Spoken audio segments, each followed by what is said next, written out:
Bonkowski about at 1:15 is the hot rod race, Bristol Motor Speedway. There, and you may have read about this on our 1420 NBC Sports Radio Tri-Cities Facebook page, that they are keeping the NRA sponsorship after the NRA, following the Florida school shooting, came under a lot of fire, and do we boycott, this sort of thing. But then again, a lot of sponsors are standing by the NRA. And again, it's something that I think will endear Bristol Motor Speedway to the people in East Tennessee, very conservative area.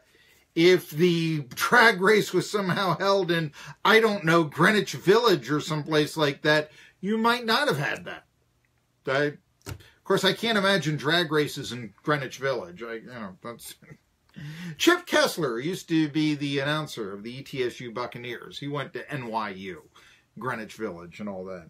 He would tell me, well, Johnson City, it's so much better to raise kids. And I'm sort of like, yeah, okay, I'll give you that. But what about having some action? I mean, I'm a single guy here in my 20s, that sort of...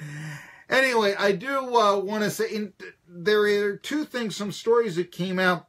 Yesterday, my hero, Jerome Kitchens, the city manager of Elizabethton, announced that he would retire on April the 6th. Now, I'm the guy that's been real critical of Kitchens after he told me, when he slipped out to me, that he didn't think the Minnesota Twins wanted to pay anything for renovations at Joe O'Brien Field. And I asked follow-up questions, and his reply, very condescending, was, I don't do sports.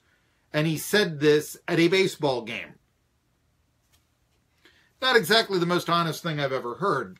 So anyway, he's retiring, and I have been critical of him on this show.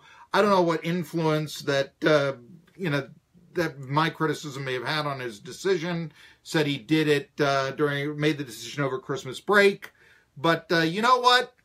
I'm not disappointed to see him go. And also, I think that if there is a chance to save the Twins, and there was also a report out, a broadcast report, that Kurt Alexander it was a line in the sand, the February 28th. He's still open for negotiations with Minnesota to save the Twins for Elizabethton. So maybe we had that influence too here.